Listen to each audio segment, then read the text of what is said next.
बिस्मिल्लाहिर्रहमानिर्रहीम, अस्सलाम वालेकुम।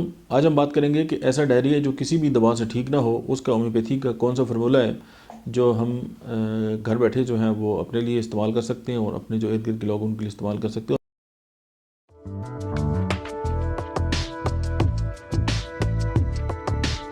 तो बिलखसूस वो न्यू कमर्स जो अभी नए नए जो हैं वो ग्रेजुएट हुए हैं और होम्योपैथिक प्रैक्टिस स्टार्ट करने का सोच रहे हैं, तो उनके लिए जो है वो ये एक तोहफे से कम नहीं है।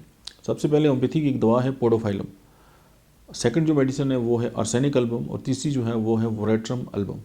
ये तीन अद्वियात जो हैं वो इनको 30 ताकत में लेकर इनको आप सुबह दोपहर शाम जो है वो अपने पेशेंट जो है उसको इस्तेमाल करें। जो बड़े लोग हैं उनके लिए इसकी जो 10 ड्रॉप्स है TDS जो है उसकी डोज़ है, और जो बच्चे हैं उनके लिए इसकी हाफ डोज़ है, और जो नो मौलूद है उनके लिए 1 ड्रॉप है।